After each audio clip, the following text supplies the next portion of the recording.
오늘 말씀은 역대하 마지막을 하면서 36장 22절, 23절 말씀하면서 이제 역대기 총 결론을 말씀을 드릴게요. 역대기 총 결론을 말씀드리면서 이제 좀 역대기까지 왔으니까 전체적으로 성경 여기까지 오는 큰 아웃라인을 살짝만 말씀드릴게요.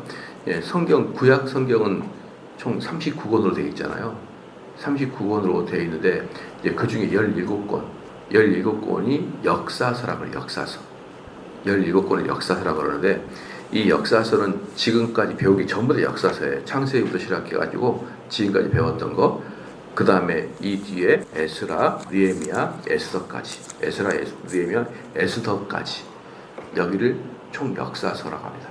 17권이라고 해요. 그래서 창세기부터 마지막 에스더까지를 역사서라고 하고, 그 다음에 에스더가 끝나면서 욥기가 나오는데 욥기부터 시작해서 총 5권 아가서에 이르기까지, 욥에서부터 아가까지 이를 때까지가 시가서라고 합니다. 시가서. 그래서 시가서는 5권. 그리고 이제 역사서 빼고 시가서 빼면은 나머지는 전부 다 예언서라고 하는데 그 예언서는 17권입니다. 이사야에서부터 말라기까지. 예언서라고 하기도 하고 선지서라고 하기도 합니다. 그래서 구약 성경은 이렇게 3개의 큰 파트로 나눠져 있습니다. 역사서, 시가서, 그 다음에 예언서 그러거든요. 그러니까 역사서 같은 경우는 뭐 다 느낌이 알겠지만 시가서 같은 경우는 여러 가지 이제 논쟁이 시가서에 많이 나오는데 시편, 잠언, 전도서, 그 다음에 아가서 여기까지가 시가서거든요. 욥기, 시편, 잠언, 전도서, 아가서 요렇게가 이제 시가서인데, 그래서 이 시가서는 때로는 그게 시인지 사실인지를 분별도 좀 해야 됩니다. 시인지 사실인지 분별을 좀 해야 되고, 시적인 언어는 때로 사실이 아닌 것도 많잖아요. 우리가 시를 쓸 때는 사실이 아닌 경우도 있지 않습니까? 그렇기 때문에 이 장르를 이해를 해야 해석이 잘 되는 거예요. 만약에 우리가 김소월 씨의 뭐 사뿐히 지려밟고 가시옵소서라고 할 때 사랑하는 자를 보낼 때는 지려밟아야 된다, 그런 의미는 또 아니잖아요. 그러니까 그 시의 의미는 또 팩트의 의미랑 또 달라요. 그래서 때로는 팩트에 일어나지 않는 것도 시적으로 이렇게 표현할 수 있는 게 시가서입니다. 그래서 시가서 같은 경우는 그런 의미가 있고, 이제 예언서 같은 경우는, 선지서 같은 경우는 이 역사서, 특별히 이제 바벨론의 포로 시기 정도, 바벨론의 포로로 끌려가기 전에 마지막에 남유다가 멸망하기 전부터 시작해가지고 바벨론에서 포로 귀환, 요 기간 동안에 선지서, 즉 예언서가 아주 강력하게 나오죠. 그러니까 바벨론의 포로로 끌려가는 이 시대에 주로 예언서가 많이 나오는 겁니다. 그러면은 구약을 이렇게 또 6개 정도의 그 흐름으로 한다면, 첫 번째는 창조 시대라고 할 수 있죠. 창조 시대는 창세기 1장부터 11장까지, 창세기 1장 11장까지는 모든 그 민족들과 모든 종교들의 공통점이 1장부터 11장까지. 그러니까 창세기 1장 11장까지는 기독교적인 공통성, 즉 아담의 후손이 다윗의 후손이 예수님 되고, 이런 식의 모든 기독교의 시작점이 아니라 모든 인류의 시작점이에요. 그러니까 아담은 분명히 다윗의 조상이 맞죠. 그런데 이 아담은 마호메트의 조상된단 말이죠. 그렇기 때문에 창세기 1장부터 11장까지는 기독교의 오리지널 뿌리만을 이야기하려고 하는 게 아니라 전 인류의 뿌리를 이야기하려고 하기 때문에 그걸 창조 시대라고 이렇게 한 것이에요. 창세기에서도 그래서 1장부터 11장까지를 따로 떼어서 창조라고 하게 되는 것이고, 그리고 이제 창세기에서 이제 창조를 쫙 이야기하다가 쭉 줄어들어 가지고 누구를 이야기합니까? 이스라엘의 족장들 이야기하죠. 창조를 이야기하다가 그 중에 어마어마하게 많은 다른 부류의 민족들은 다 이제 버리고 이스라엘의 진짜 종족들의 조상들을 딱 얘기하는 거죠. 그게 이제 족장 시대거든요. 이제 아브라함부터 시작해가지고 야곱에 이르기까지 그 족장 시대라고 하잖아요. 아브라함부터 야곱에 이르기까지 족장 시대다. 그래서 창세기 12장부터 시작해가지고 창세기 50장까지를 족장 시대라고 이제 하는 것입니다. 그래서 이제 족장 시대에는 이스라엘의 뿌리가 무엇인지를 보여주고 있기 때문에 족장 시대가 모든 그 성경의 서론의 이제 형성이 됩니다. 이렇게 이스라엘을 이야기할 건데 이제 이스라엘 쭉 이야기할 건데 족장이 누구다라는 것을 얘기하고 이제 그 다음에 족장이 끝날 때 이제 뭐가 됩니까? 창세기 50장에서 요셉이 죽잖아요. 요셉은 족장에 들어가지 않아요. 족장은 4명입니다. 아브라함, 이삭, 야곱. 그 다음에 마지막에 요셉인데 요셉은 족장에 들어가니까 족장은 3명이에요. 아브라함, 이삭, 야곱 이렇게 족장이 3명이고 요셉은 족장에 들어가지 않습니다. 그렇게 해가지고 이제 창세기에서 주인공인 이 4명의 이야기가 끝나면서 이제 어때요? 딱 나오죠. 그렇기 때문에 족장 다음에 그 다음에 뭐라고 합니까? 출애굽 시대 또는 모세 시대라고 할 수가 있어요. 창조, 족장, 출애굽. 그렇잖아요. 이제 이 출애굽 시간에 나타나는 성경이 어디냐면 출애굽기, 레위기, 민수기, 신명기. 요게 이제 모세 시대 때고 이게 출애굽의 이야기가 이렇게 나오는 거예요. 그래서 이제 그 모세 시대가 된 것이고, 그다음에 이제 모세 시대는 뭐냐 그러면은 가나안에 입성하기 전까지의 시대가 모세 시대잖아요. 그다음에 이제 가나안에 입성을 할 때부터는 사사 시대라고 이제 이렇게 이야기를 합니다. 그럼 사사 시대는 여호수아, 사사기, 룻기, 사무엘, 상하 요게 이제 사사기예요. 그래서 여러분 여호수아부터 시작해서 이제 어떻게 들어가요? 그 실질적으로 아직 왕이 나기 전까지를 사사 시대라고 하면서 그때가 이제 이스라엘이 12지파가 각각의 땅의 분배를 받아가지고 거기서 살아가는 모습들을 보여주는 게 사사 시대입니다. 그 사사 시대가 어디 전까지라고 그랬죠? 사사 시대가 왕이 나오기 전까지니까 그 다음에 왕정 시대가 나오죠. 왕정 시대까지 나오는 게 뭐냐면 열왕기 상하, 역대 상하예요. 열왕기 상하, 역대 상하. 그래서 이제 왕정을 이야기하는 게 열왕기 상하, 역대 상하. 그래서 우리가 이제 오늘도 봤지만은 22절에 이제 포로 귀환의 시대잖아요. 포로 귀환이니까 22절 앞에까지가 무슨 시대예요? 열왕의 시대라고. 열왕의 시대. 22절, 23절 뭡니까? 포로 귀환의 시대예요. 그렇잖아요. 포로 귀환의 시대는 22절, 23절부터 시작해가지고 에스라, 느헤미야, 에스더까지 이렇게 이제 포로 귀환의 시대거든요. 여러분 좀 이해가 됐나요?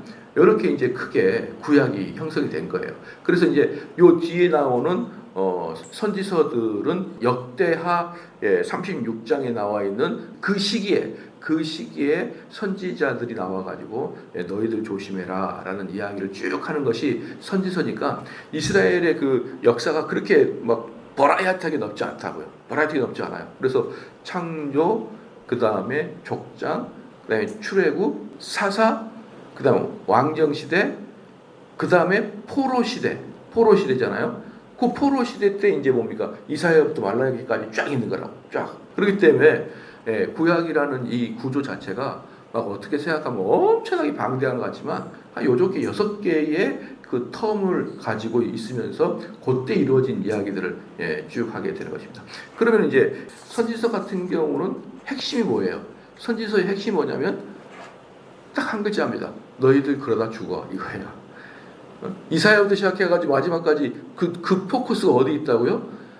포로로 들어가기 전에 포커스가 있단 말이에요. 그래서 예레미야 시대 때, 이 에스라 시대 때 이때가 전부 다 선지자들이 활동하는 시대거든요. 그러니까 그때가 이제 이스라엘이 멸망하기 직전이기 때문에 너희들이 이러다가 죽어 이게 선지서예요. 계속 죄를 지적하고 계속 돌아오기를 바라고 있고, 그다음에 이제 포로 귀환 가서 거기서 이제 또 생활할 때 어떻게 살아야 되고 이렇게 되니까 선지서의 핵심은 너희들 이렇게 살다가 죽어라고 하는 거거든요. 제가 옛날에 목회 초창기 때 부목사 때 아현저일교회에서 오후 예배 때 예레미야를 제가 강의를 한 적이 있었는데 예레미야서도 결국은 계속적으로 너희들 돌아오라고 하는 이야기가 예레미야에서 가득 담겨 있거든요. 그러니까 길기도 엄청 길어요. 예레미야서가. 그렇잖아요. 이사야서만큼이나 길잖아요.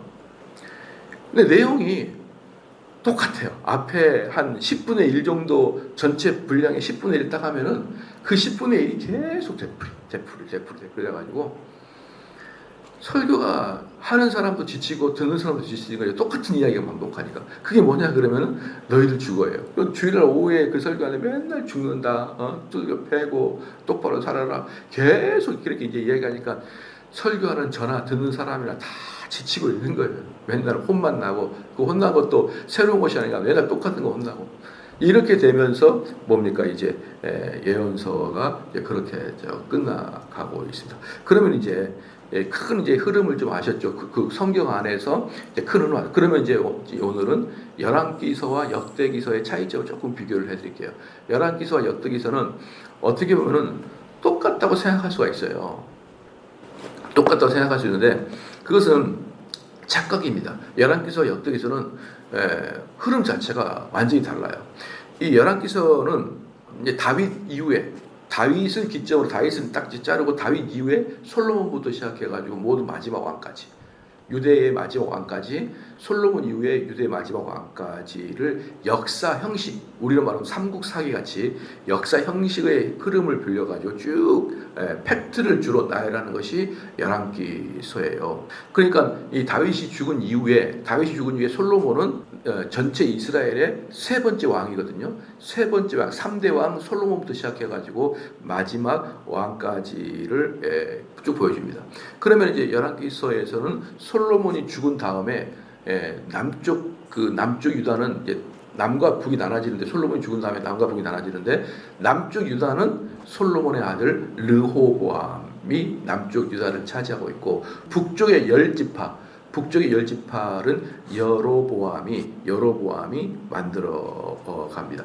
그래서 이제 많은 사람들이 항상 르호보암과 여로보암이 헷갈린다는 거예요. 그 남유다는 누가 만들었고 북이스라엘은 누가 만들었습니까? 그러면은 여러분 남유다는 정통이잖아요. 다윗의 감을 이어갔으니까 다윗의 감을 이어간 남유다가 정통인데 그 남유다는 르호보암이 쭉 이어가고 있고 북이스라엘은 여로보암이 가져간단 말이죠. 이제 그럴 때 헷갈릴 때는 어떻게 하면 된다? 솔로몬 할 때 중간에 로자가 뭐랑 비슷해요? 르자랑 비슷하잖아요. 그러니까 르호보암이 솔로몬의 아들이다라고 여러분이 이야기하면 돼요. 여로보암은 솔로몬의 아주 충성된 종이었고 부하였고 르호보암은 솔로몬의 아들이었습니다. 그래서요 솔로몬의 아들을 통하여 이스라엘 정통을 계보를 이어받은 것이 남유다고 이 정통을 비껴나가서 북이스라엘의 열 지파를 형성하고 있었던 것이 북이스라엘이었다라는 것을 알 수가 있고요. 그럼 이렇게 남쪽의 왕조는 결국 남왕조다. 그러면은 르호보암부터 시작해가지고 마지막 20대 왕 시드기야까지를 남유다의 열조다 이렇게 보면 되는 것이고 북이스라엘은 여로보암부터 시작해서 호세아 왕까지의 왕의 다시다. 그래서 이제 재밌는 게 뭐냐 그러면요. 제가 지난번에도 이렇게 말씀을 좀 드렸었지만 남과 북이 나눠질 때 르호보암이 아주 지혜롭지 못합니다. 그러니까 솔로몬이 왕이 되어가지고 엄청나게 국가를 아름답게 만든다고요. 그 국가를 아름답게 만든 특별히 예루살렘 성을 정말 아름답게 만들거든요. 제가 지난번에 말씀드렸지만 예루살렘 성을 하나를 딱 만든 게 아니에요. 예루살렘 도시 전체를 신도시로 만든 거예요. 예루살렘 성을 하나 만든 게 아니라 예루살렘 전체를 신도시로 만든 거기 때문에 엄청난 돈이 많이 든 거예요. 근데 솔로몬의 당시에 돈이 어마어마하게 많았음에도 불구하고 그 예루살렘이라는 그 신도시를 만들기 위해서는 가지고 있는 돈이 부족했던 거예요. 솔로몬이. 그래서 솔로몬이 세금을 많이 걷게 된 겁니다. 그렇게 엄청나게 멋있게 그렇게 가꾸었음에도 불구하고 겨우 370년 후에 멸망하고 말거든요. 솔로몬이 성전을 건축한 이후에 370년 정도 후에 시드기야 왕 때 멸망을 해버리고 말아요. 근데 참 아깝죠. 그렇게 황금 덩어리로 그냥 이스라엘의 그 예루살렘의 성전 벽에 막 황금으로 도배를 해놨거든요. 이 두께가 거의 1cm 정도의 두께로 황금으로 탁 벽을 다 해놨어요. 그 황금 뒤에 숨어있는 나무 같은 경우도 황금 성전을 만들었잖아요. 나무로 만들었을 거 아니에요. 그 다음에 황금으로 덧칠했어. 황금으로 덧칠했으면은 그 뒤에 있는 나무들은 싸구려 써도 되는데 레바논의 백향목으로 쫙 만들고 그 나무만 해도 어마어마하게 비싼 건데 그 위에 이렇게 두껍게 황금으로 딱 도배를 해놨단 말이에요. 들어가게 되면은 황금성 안으로 들어가는 것만큼이나 휘황찬란하고 그 황금이 너무 많으니까 나중에 바벨론이 들어와가지고 전부 다 정으로 탁탁 파가지고 다 파갔어요. 300년도 안 됐어. 그렇게 많은 돈을 들여가지고. 그러니까 정말 그 솔로몬이 얼마나 바보 같은 거예요. 그 자기가 만약에 이게 300년도 지나서 다 바벨론에서 뺏길 것 같았으면 그렇게 많은 돈을 들여가지고 성전을 만들지 않아도 되는데 성전을 금으로 도배를 해놨거든요. 근데 그 금으로 도배를 하면서 엄청난 세금을 부과한 거예요. 그때 사람들이 허리가 흰 겁니다. 그래서 사람들은 솔로몬이라 왕이 있었고 그다음 그 사람 리더십에 머리를 숙일 수밖에 없었고 그리고 우리가 가장 사랑하는 성전을 만든다 그러는데 우리가 열심히 해야지 그러면서 허리띠를 바짝 졸라매고 성전을 건축하는데 최선을 다했단 말이에요. 그런데 이제 르호보암이 딱 왕이 되니까 여로보암을 위시로 해가지고 북쪽에 이스라엘 사람들이 와가지고 우리 세금 좀 깎아주십시오. 세금 좀 깎아주십시오. 그런데 우리가 힘듭니다. 그랬더니 이 르호보암 옆에 있던 그 젊은 부하들이 저 사람들이 덜 맞아서 그럽니다. 아유 저 사람들 이야기한 거 들었다가는 큰일 납니다. 더 세게 때립시다. 이렇게 해가지고 세금 더 내. 더 압박할 거야. 이렇게 해가지고 남과 북이 딱 나눠져 버린 거예요. 그렇잖아요. 그럴 때 제가 말씀드렸어요. 뭐라고 말씀드렸냐면 나쁜 놈은 르호보암이라고요. 르호보암. 나쁜 놈은 르호보암이에요. 그때 왕이 돼가지고 왕이 됐으니까 야 세금도 감면해 줄 것이고 야 우리 한 번 더 이제부터 좀 잘 살아보자 이렇게 했으면 얼마나 좋겠냐고. 그럼 나눠지지 않잖아요. 그런데 이 르호보암이 뭣도 모르고 정서도 모르고 뭐 필요 없어. 너희들이 말이야 어디 왕한테 충고질이야. 덜 맞아서 그래. 맞을 때는 확실히 맞아야지 못 본데요. 이렇게 해가지고 세금 더 내려가지고 나눠졌거든요. 나쁜 짓은 르호보암이 한 거예요. 그러나 나쁜 놈은 여로보암이에요. 왜 그럴까요? 나쁜 짓을 한 것은 르호보암이야. 근데 나쁜 놈은 여로보암을 비롯해서 북쪽의 이스라엘 열지파가 나쁜 거예요. 왜 그럴까요? 분명히 하나님께서는 선지자를 통하여 사무엘을 통하여 왕의 족보는 다윗의 족보라고 분명히 얘기를 했거든요. 다윗의 족보가 정통 왕의 계보라고 분명히 얘기를 했거든요. 그리고 그 다윗의 계보에서 예수 그리스도 나온단 말이에요. 그런데 르호보암이 나빠요. 그래서 뛰쳐나간 거예요. 그 당시에 본다 그러면 정의롭게 뛰쳐나간 거 맞아요. 이렇게 나쁜 놈들과 같이 살지 못하겠다. 맞아요. 그런데 이 북쪽 이스라엘은 하나님의 도를 어긴 거예요. 자기들이 인간적인 모습을 봤을 때는 이놈들이 너무 나쁘거든요. 그래서 북쪽 이스라엘은요 하나님께 벌을 얼마나 받았는지 한 300년 통치하면서 왕조가 9번이 바뀌어요. 남쪽 유다는 다윗의 계보로 처음부터 끝까지 쭉 다윗의 계보로 한 왕조예요. 근데 북쪽 이스라엘은 그 300년 좀 넘게 통치하면서 9번의 왕조가 바뀌고 왕이 19번 바뀝니다. 그러니까 얼마나 암살을 많이 당했겠냐고요.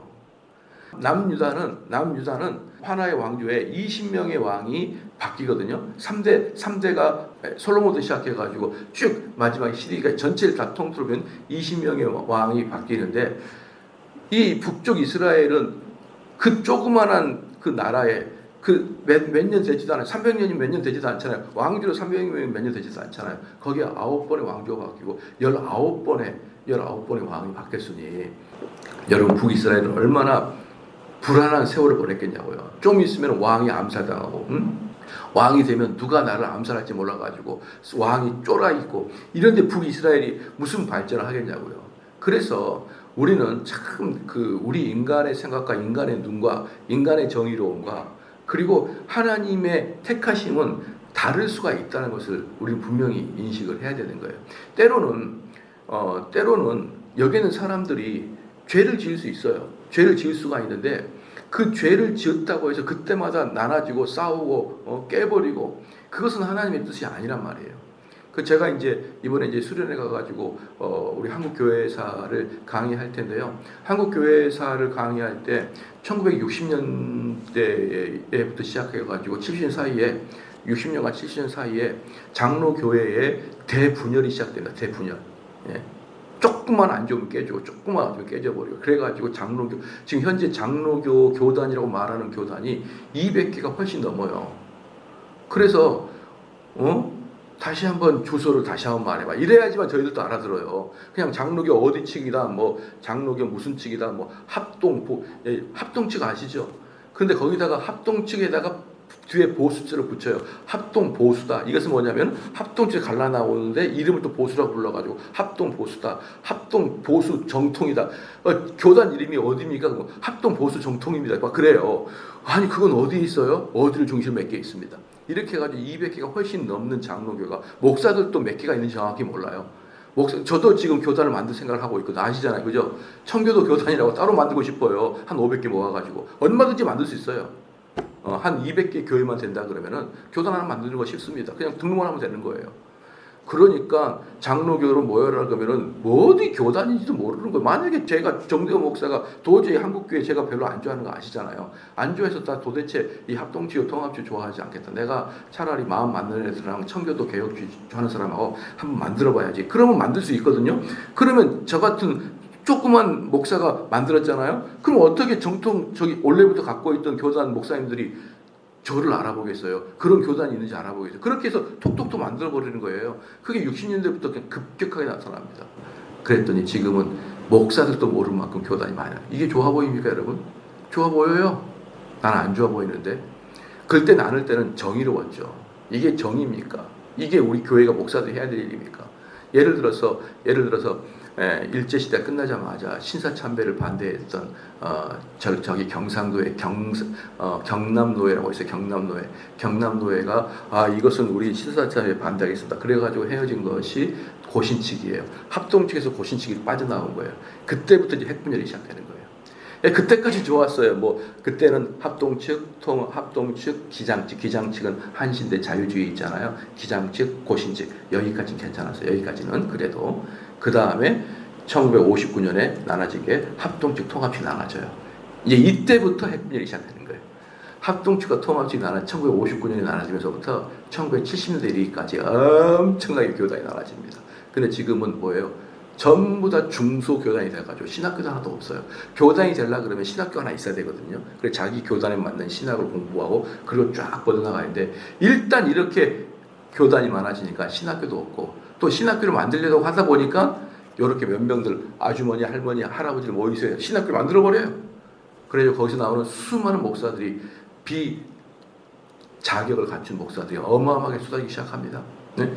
만약에 교단이 몇 개 없으면 신학교가 몇 개 없을 거예요. 근데 교단이 200개가 넘어버리니까 신학교가 몇십 군데이 있어야 될 거 아니에요. 거기서 누가 나오는지 몰라요. 그러니까 사람들이 안 들어오니까 아이고 권사님 머리도 허여신데 신학 좀 하시죠 이래가지고 들어와가지고 할머니가 신학하다가 뭐 영감 받았어요 뭐 어쨌어요 이러면서 뭐 혼자서 막 난리를 치는 할머니를 모아놓고 목사 안수 줘버려요. 목사 안수를. 그렇게 되면서 70년대부터 한국교회는 급격한 타락이에요. 여러분들 사람들이 좀 착각하고 있는 게 뭐냐면 여러분들 우리나라에 원래 경찰들이 비리가 되게 많았잖아요. 경찰들 비리가 많아가지고 옛날에는 고속도로 사이카 타면요 이 노란 가죽 부츠 안에 10,000원짜리가 쿡쿡 5,000원짜리 들려졌잖아요. 그잖아요. 뭐 여러분 보면은 면허증 제시해주십시오. 면허증 밑에 10,000원짜리 끼워가지고 주면 통과시키고 막 그랬잖아요. 그래서 옛날에는 사이카 타게 되면 3년이면 집 산다 그랬어요. 3년이면 집을 산다. 근데 걔네들이 싹 다 없어졌어요. 지금은 경찰들은 그렇게 하지 않습니다. 두 가지 이유 때문에 그래요. 첫 번째 전두환이가 월급을 많이 올려버렸어요. 경찰들에게는 전두환이가 최고예요. 전두환이 형 정경환이가 경찰이었잖아요. 그래서 경찰들이 비리를 더 이상 못 올리려고 전두환이가 월급을 2배로 올려버렸어요. 너희들 월급 제대로 줄 테니까 비리 저지르지 마라. 그래서 밖에서는 전두환이 어떻게 평가할지 모르지만 경찰들 안에서는 전두환이가 대단한 사람이에요. 대단한 사람이에요. 두 번째는 뭐냐면 뭐가 있었어? 경찰대가 나온 거예요. 경찰대 나오기 전까지는요. 그 전에는 누가 경찰이 됐냐면 대학을 떨어진 애들이 경찰이 됐어요. 대학을 못 가면 순경된 거예요. 순경. 그런 애들이 이렇게 커가지고 돼가지고 경찰대인데 안 됩니다. 근데 경찰대가 딱 되면서요. 비리가 없어지기 시작했어요. 그래서 제가 분명히 말하는데요. 머리가 똑똑한 애들이 그 영역을 담당해야 좋은 결과들이 나타나요. 머리가 안 똑똑하면요. 비리 저지르는 금방입니다. 그런데 엘리트들이 어떤 단체를 지배하기 시작하게 된다 그러면은 훨씬 윤리적이고 도덕적으로 깨끗해져요. 많은 사람들이 못 배운 사람을 순수하게 여기고 많이 배운 사람들을 타락한 자라고 여기는 경우가 있는데, 많이 배우는 자들은요 자기가 잃을 게 많으면 죄를 덜 짓습니다. 근데 옛날에 순경은 언뜻 보면은 경찰하고 조폭이랑 비교가 안 됐어요. 누가 경찰인지 누가 조폭인지 몰라요. 욕도 얼마나 했고 막 얼마나 공부도 못한 놈들이 경찰 돼가지고, 그런 애들이 우리나라 경찰을 지배할 때는 비리 원상이 투정이었어요. 근데 젊은 경찰대가 나와도 젊은 경위 나오면서 싹 다 비리를 척결해 버렸어요. 우리가 배운 사람이고 우리가 월급 많이 받는 사람이고 내 동기들이 다 내 고등학교 때 나랑 같이 공부했더니 판검 사고 그러는데 무슨 놈이 비리야. 여러분, 어떤 단체가 좋아지려면요 단체를 이끌고 가는 사람들의 엘리트 정신을 갖고 있는 사람이 있어야 돼요. 그러면 단체가 윤리적으로 깨끗해집니다. 이해가 좀 되시죠? 그래서 경찰들에게 비리가 없어진 결정적인 이유는 두 가지였어요. 전두환이 월급을 2배로 올린 거하고, 그 다음에 경찰대 졸업생들 젊은 애들이 비리 같은 거 생각지도 않고 하지 마세요. 어디 저희들한테 10,000원을 냅니까? 당신 뇌물죄로 다시 더 붙을 거예요. 요게 이제 꽃경이라고 하는데, 꽃경이 이제 막 24살, 25살 되는 경위들이 나타나면서 척결되기 시작했습니다. 저는 그것을 믿어요. 똑똑한 애들이 그 단체를 지배해야 윤리적으로 깨끗해집니다. 약간 도움이 되죠, 그죠? 근데 70년대부터 목사들이 퀄리티가 뚝 떨어지는 목사가 된 거예요. 70년. 그 전까지는 목사들이 괜찮았어요. 그런데 교단이 나눠지면서 할머니도 오세요, 할아버지도 오세요. 너 대학 떨어졌으면 와야지. 이래가지고 신학교에 개똥이들이 엄청나게 몰려 나왔는데, 그 개똥이들이 나와가지고 목회를 시작한 지가 언제냐 그러면 90년대예요. 90년대에 한국교회는 땅바닥으로 떨어져 버립니다. 그래서 한국교회가 잘 되려면 공부 잘하는 애가 신학을 해야 돼요. 그런 애들이 꽤나 있어야 됩니다. 최소한 10%는, 목회자의 10% 정도는 엘리트가 있어야 돼요. 그러면 한국교회는 여러분 생각하는 만큼 타락할 수 없어요. 근데 지금의 교계를 지배하고 있는 사람들이 바로 누구예요? 70년대, 80년대, 특별히 80년대, 90년대 신학대학 간 사람들. 70년대 후반, 80년대 요때 대학 들어가는데, 그때 들어가는 애들이 공부 지지리도 못한 애들이 들어간 거예요. 그래가지고 개념도 없고 말도 안 통하고 말 같지도 않은 설교를 했었고, 맨날 드라마 보고 앉아가지고 드라마나 얘기했었고, 이런 식의 이 성경을 깊이 연구해서 성경에서 쭉쭉 뽑아내는 그 원리를 탐구하는 데는 부족한 엉덩이와 부족한 두뇌를 가진 사람들이 다수가 목사가 돼가지고 한국교회는 개판이 돼버린 거예요. 그게 뭐 때문에 그렇다고요? 원리를 찾아가게 되면 1960년대부터 시작되는 교회 분열 때문에 그러는 거예요. 교회 분열이 돼가지고 신학교가 말할 수 없이 군소교단의 군소신학교라 그래요. 신학교 이름도 알 수 없는 것을 전부 다 많아져가지고 여기서 정말요 가면은요, 신학교 가면은 가슴이 철렁철렁 내려앉아요. 어떻게 저런 애가 신학을 해가지고 어떻게 저런 애가 교회 앞에서 이제 설교하고, 여러분 너무너무 불안해. 그래서 저는 한국 교회의 목회자들의 비리가 이 정도밖에 안 나오는 것은, 하나는 첫 번째 하나님의 은혜고, 두 번째는 쉬쉬해주기 때문에 드러나지 않는다고 봐요. 제가 신학교 가가지고 봤을 때 아이고 큰일이다. 저런 애들이 현장 가게 되면 엄청난 일들이 발생하겠다. 너무너무 많습니다, 여러분. 너무너무 많아요. 그런 사람들이 이제 각 교회 가가지고 이제 막 목회하고 그러니까 설교도 설교 같지 않고, 저거 설교도 설교 같지 않을 뿐더러, 중요한 것은 공부해가지고 설교를 만든 게 아니라 자기가 나가다가 자연을 바라보면서 깨닫고 드라마 보면서 깨닫고 이런 깨닫는 이야기를 하잖아요. 그러면 그 사람들이 깨닫는 이야기 하게 되면 여러분이 깨닫는 것보다 수준이 낮아요.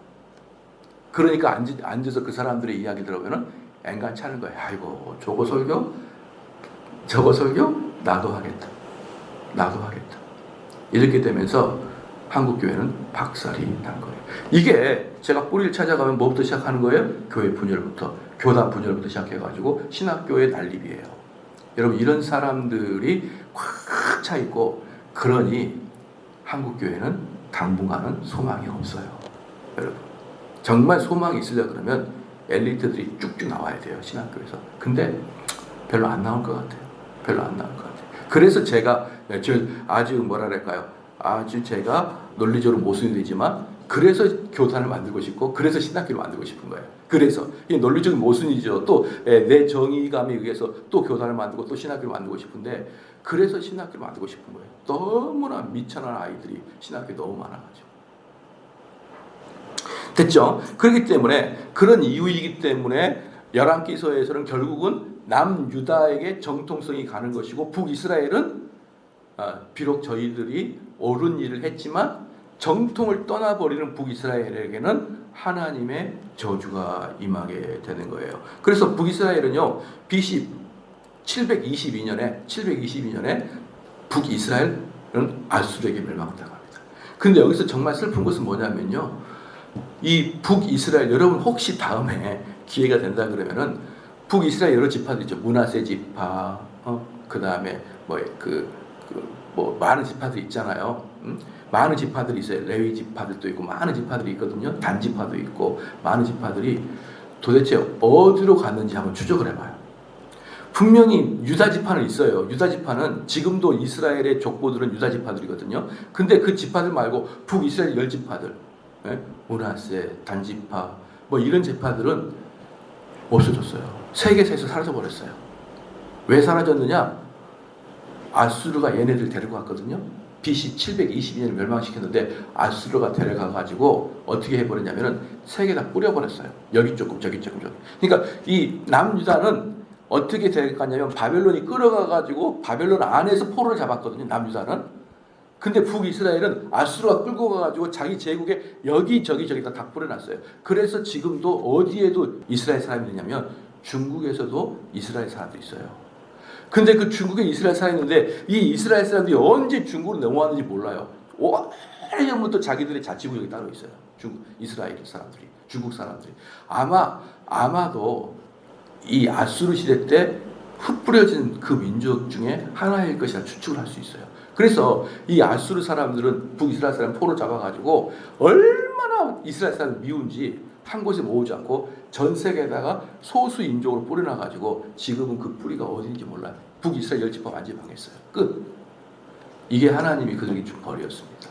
죽였어요. 그 다음에 이 열왕기서는 아주 같은 사건, 같은 시대에 같은 사건들을 북이스라엘 왕을 이야기하고 남유다 왕을 지그재그로 이야기해요. 북이스라엘 왕도 얘기했다가 남유다를 얘기했다. 왔다 갔다 이야기하면서 하나님께서 지금 멸망받을 북이스라엘은 이렇게 다루고 있고 정통을 지키고 있는 남유다 이렇게 다루고 있다는 것을 정통적으로 이렇게 보여주고 있는 것이 열왕기서예요. 여러분 좀 아시겠죠? 그 열왕기서는 뭐다? 팩트를 이렇게 이야기하고 있고 사기, 즉 삼국사기와 같이 역사적 기록을 이야기하고 있는 열왕기서고 그리고 역대기는 뭐냐? 역대기는 열왕기가 달라요. 역대기는 뭐냐 그러면요. 북이스라엘을 버려버려요. 북이스라엘 버려버리고 이제 남유다만 보는 거예요. 왜? 역대기는 분명히 알아요. 역대기서 기자는요. 역대기 저자는 주로 누구라고 했습니까? 에스라라고 보고 있잖아요. 역대기 저자는 남유다만 쳐다봅니다. 왜 그럴까요? 남유다가 하나님 보시는 정통이기 때문에. 그러면은 역대기는 열왕기는 뭐냐면요. 열왕기는 36장 오늘 읽었던 것 중에 뭐냐면 바사의 고레스 왕 원년에 여호와께서 예레미야의 입으로 하신 말씀을 이루시고 여호와께서 바사의 고레스 왕의 마음을 감동시키며 그가 온 나라에 공포하고 조소도 내려 이것을 고레스 왕의 조서라고 하거든요. 그러니까 역대기의 마지막은 이스라엘이 멸망했다가 아니에요. 고레스 왕의 칙령에 의해서 이스라엘이 뭐 했다는 거예요? 해방됐다는 거예요. 해방. 그러니까 이 역대기는 이제 해방된 남유다를 보여주겠다는 것이 역대기예요. 열왕기서는 이렇게 나쁜 놈들 남유다 북이스라엘이 이렇게 멸망했다라는 걸 보여주는 게 열왕기서예요. 근데 역대기서는 멸망한 남유다가 해방되었다라는 걸 보여주는 게 역대기예요. 그렇기 때문에 이렇게 보면 됩니다. 구약은요. 여러분 구약은 창세기 시작해가지고 마지막 열왕기서로 구약이 일단락 끝나요. 끝나고 다시 역대기부터 시작해가지고 어디까지? 예수님까지 다시 시작되는 거예요. 다시. 그러니까 이게 우리가 의미적으로 구약과 신약을 나누지만 신약의 뿌리는 어디다가 두고 있냐면 역대기도 뿌리를 두고 있습니다. 왜? 다윗의 자손 예수 그리스도 세계라. 지금 역대기는 그래서 신약을 이야기하고자 하는 서론이 역대기예요. 그래서 역대기와 열왕기는 둘 다 왕들을 이야기하지만 역대기와 열왕기는 다른 게 뭐냐면 역대기는 왕을 이야기하려고 하는 게 아니라 예수 그리스도의 바탕을 이야기하려고 역대기를 쓰는 거라 이 말이에요. 그래서 여러분들은 열왕기서와 역대기서가 뭐 그 사건이 그 사건이네 라고 생각할 수 있지만 끝없이 역대기서는 뭐 하고 있는 거예요? 끝없이 하나님께서 남유다를 버리지 않냐고, 남유다가 남아있는 구루터기고 그것을 쭉 보여주면서 북이스라엘은 쓰지도 않아요. 역대기 기자는 아예 북이스라엘은 관심도 없어요. 아예 쓰지도 않고, 열왕기서는 왔다 갔다 북이스라엘 남유다 왔다 갔다 쓰지만 역대기는 남유다만을 쭉 씁니다. 그래서 역대기서는 역사서라기보다는 무엇다? 신약의 서론이다라고 보면 돼요. 역사서기도 역사지만 역사를 가지고 판단하는 것이지만 그래도 신약의 서론이다라는 걸 볼 수가 있어요. 그리고 이제 역대상은 주로 다윗의 이야기를 쭉 다루고 있습니다. 다윗의 이야기를 쭉 다루고 있어요. 다윗이 아담에서부터 다윗까지를 이야기하고 있는 게 역대상이고, 역대하는 솔로몬부터 시작해가지고 오늘 36장 22절 23절 누구까지? 고레스까지. 솔로몬부터 고레스까지 이야기하는 것이 바로 역대하인 것입니다. 여러분 좀 이해가 되셨나요? 제가 오늘은 역사서를 쭉 한번 훑어준다 그랬잖아요. 이런 구조를 가지고 이제 여러분 있는 거예요. 이제 그러면은 역대하 이후부터는 이제 뭐가 될까요? 에스라, 니에미야. 에스더는 뭐예요? 이제 성전 세워라 이거예요. 성전 세워라.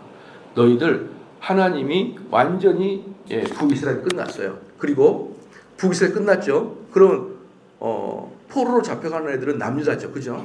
남유다가 포로로 잡혀갔어요. 포로 귀환은 누가 한 거예요? 남유다잖아요, 그죠? 그 다음에 포로 귀환한 다음에 말라기부터 시작해가지고 마태복음 요 기간을 주로 400년 잡아요. 400년. 구약의 마지막부터 신약의 최초 세례 요한이 나올 때까지 400년 남아요. 그 400년을 우린 신학적인 용어로 뭐라 그래요? 중간사. 구약, 신약, 중간사. 말라기부터 시작해가지고 마태복음 세례 요한이 나올 때까지 400년이에요. 이 400년 동안에 무엇을 기다렸느냐? 메시아를 기다렸어요. 누구죠? 남유다. 그렇죠? 그러니까 포로로 잡혀간 애도 남유다. 포로 귀환도 남유다. 그 다음에 400년 동안 메시아를 기다렸던 사람도 남유다. 그리고 예수님의 족보도 남유다. 제자들도 남유다.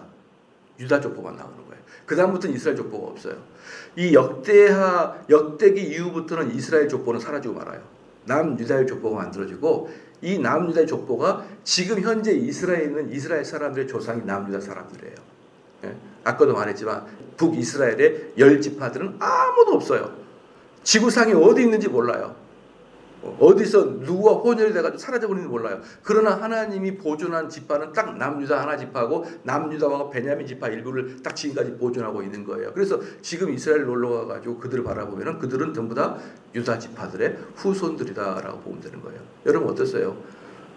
남유다를 살리심으로 어디까지 계속 나와버린다? 현대까지의 그 민족의 뿌리를 남유다로 바꿔버리잖아요. 그게 역대기라고요. 그게. 그 역대기 이전까지는 12지파의 이야기가 공통적으로 나왔다 그러면, 이제 역대기 이후부터는 선지서들은, 그러니까 선지서들 전부 다 뒤에 나와 있는 선지, 이사야, 뭐 에레미야, 모든 선지서들이 있잖아요. 전부 다 남유다 사람들이에요. 남유다 사람들이 계속 마지막에 포로 때 돌아와라 해서 외쳤던 애들이 남유다 사람. 그 앞에 선지자, 예를 들어서 엘리사 같은 사람 북이스라엘 사람들이에요. 그러니까 그 이전의 선지자들은요, 훌륭한 사람들이 북이스라엘에 나왔어요. 정말 대단한 누굽니까? 엘리야 시대 때가 북이스라엘의 그 이세벨 시대 때예요. 이세벨. 그러니까 얼마나 이세벨이 악한 여자였던지 엄청나게 강한 선지자를 보내줘요. 그게 엘리사예요. 선지자 중에 최고는 엘리야거든요. 그런데 그때는 그렇게 이스라엘을 썼어요. 근데 후반부의 선지자들은 전부 다 유다 사람들이에요. 붓에 세웠습니다. 이미 버렸으니까. 하나님 그들을 버렸으니까. 선지자가 있다는 뜻은 뭐예요? 돌아오라는 뜻이거든요. 이스라엘 사람 돌아올 수가 없어요. 남유다 사람 돌아올 수 있어요. 그래서 그게 결국은 예수님의 족보까지 이르는 모든 신약의 바탕을 만드는 것이 바로 남유다이기 때문에 여러분들은 이런 말씀을 듣고 어떤 걸 느끼게 되냐면요. 육신의 눈에 정의로움을 여러분 너무 주장하면 안 되는 거예요. 육신의 눈에 정의로움 안 되고요. 하나님의 정통성이 어디 있느냐? 하나님의 택함이 뭐가 있고 하나님의 말씀이 어디냐? 근데 그 말씀을 맡은 자나 그 말씀을 맡은 공동체가 인간적인 연약함으로 타락할 수가 있다니까요. 인간적인 연약함으로 죄를 질 수가 있어요. 잘못할 수가 있다고. 그렇다고 해서 이건 아니다. 큰일 나는 거예요. 어떻게 인간이 정확할 수가 있어요? 어떻게 인간이 죄짓지 않을 수가 있어요? 그렇기 때문에 그 사람의 죄성을 바라보는 게 아니라 그 사람이 하나님의 쓰임을 받고 있는 걸 봐야 되는 거예요. 그래서 우리는 그곳을 붙들고 있어야지만 결국 뭐가 되는 거예요? 유다 지파처럼 영구하게 그 자리를 지킬 수가 있다는 것입니다. 그럼 마지막으로 이스라엘의 남유다의 왕들은 20명이 지나갔어요. 20명.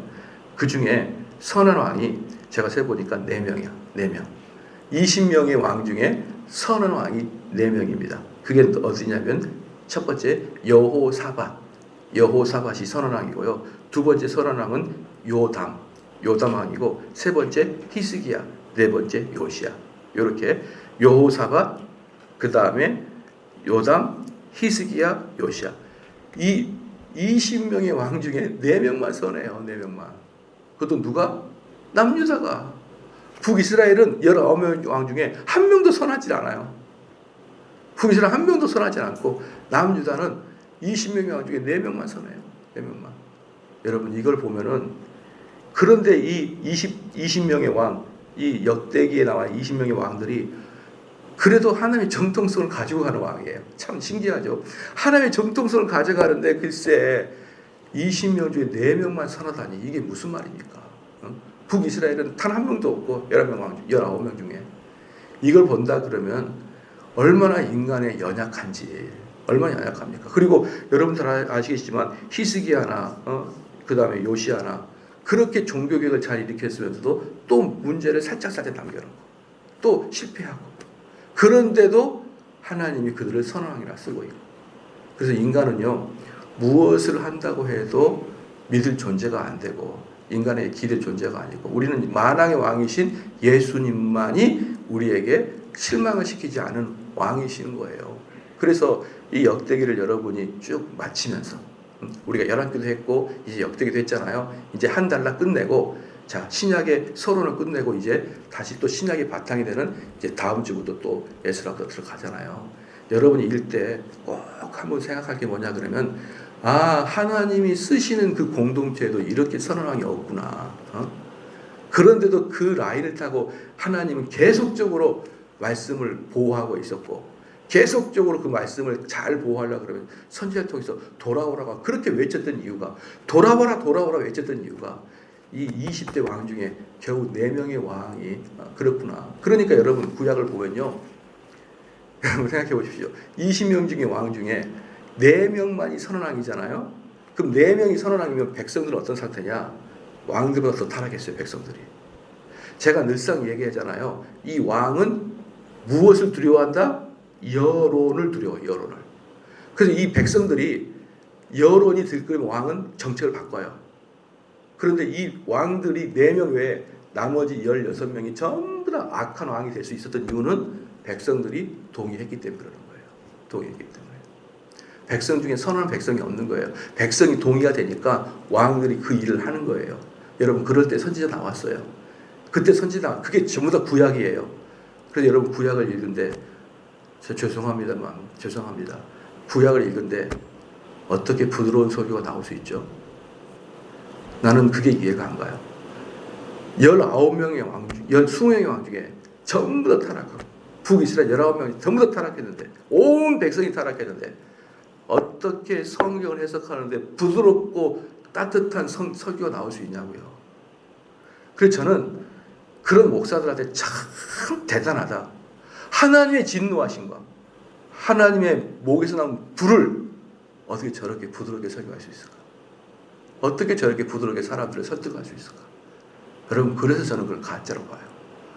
하나님은 분명히 목에서 불을 뿜어내면서 너희들 그러면 죽는다고 외친 게 구약인데 어떻게 구약을 가지고 설교하는데 웃기면서 재밌게 할 수 있냐고요. 여러분 그래서 우리는 이 구약 볼 때 정말 하나님이 왜 이렇게 진노하셨는지, 하나님 왜 그렇게 구약을 멸망시키고 새로운 예수 그리스도를 나와게 하든지 여러분 구약을 보면 다 나오는 거예요. 그래서 옛날에 우리 어떤 집사 한 명이 우리 교회 와가지고 목사님은 왜 그렇게 자꾸 막 하나님을 무섭게 표현하시냐고. 하나님은 사랑의 하나님인데 뭘 그렇게 하나님을 무섭게 표현하냐고. 그래서 제가 그분한테 나 너랑 말을 많이 하고 싶지가 않으니까 너 성경 읽어봤어 안 읽어봤어? 제가 그랬어요. 그때는 그 사람이 총각이었으니까 아직 뭐 1독인가 했대요. 야 내가 1독도 안 한 너하고 뭘 성경을 이야기하겠냐. 가서 3독만 하고 와서 다시 이야기하자 그랬어요. 그랬더니 그 친구가 그렇게 말한 저한테 열받아 버린 거예요. 무시를 당했잖아요. 교인이 와가지고 말하는데 난 너랑 이야기하고 싶지 않다고. 나는 퀄리티가 높고 네 낮아가지고 이야기하고 싶지 않다고 그랬더니 열받아가지고 5독을 했어요. 5독을 했는데 전부 다 진노의 하나님이에요. 그래가지고 나한테 와가지고 목사님 제가 지금까지 6개 교회를 옮겼는데 6개 교회를 옮겼는데 어떻게 목사님만 하나님이 무섭고 다른 목사님 전부 다 부드러운 하나님이었죠? 묻더라고요. 그래서 제가 그랬죠. 걔네들이 가짜라서 그래. 그러니까 그 친구가 맞아요. 그런 것 같아요. 목사님만 맞는 것 같아요. 목사님만 맞는 것 같아요. 그게 표상석 집사예요. 그게 표상석 집사라고. 처음에는 큐도 요만하고 총각이니까 읽어와. 너랑 대화하고 싶지도 않아. 어디서 성경책도 안 읽고 와가지고 목사한테 묻고 그래. 읽어와. 그게 은혜가 된 거예요. 그래가지고 혼자 5독을 했대요. 혼자. 그러고 나니까 목사님 말이 맞다. 구약에서는 하나님이 한 번도 화를 안 낸 적이 거의 없었다. 그런데 왜 지금까지 6개 교회 중에는 그 목사님들이 하나님을 부드럽게 설명했을까요? 여러분 그래서 표상트 집사가 그렇게 성경 공부를 열심히 한 거예요. 지금도 그렇게 열심히 하는 거예요. 내가 성경을 안 보니까 지금까지 목회자에 속았다라고 딱 말하고 지금도 열심히 합니다. 저는 바로 그런 사람들이 은혜 받은 사람이라 생각해요. 어떤 사람은 뭐라고 할까요? 목사님 지금까지 내가 다녔던 목사님하고 왜 다르게 설명하죠? 안 들을래? 이렇게 하는 사람이 있는가 하면 목사님만 이상해. 내가 그럼 그동안에 6명 목사님 다 잘못했다는 거야? 이러면서 어긋어긋하게 자기 고집을 안 꺾는데 표상서 집사는 꺾더라고요. 꺾어서 읽어보고 판단했어요. 여러분 이게 구약이에요. 이게 역대기였고 그래 여러분 하나님 구약 볼 때 여러분의 잘못된 것을 돌아와 얘기할 때 그때마다 돌아서기를 주님 축원합니다.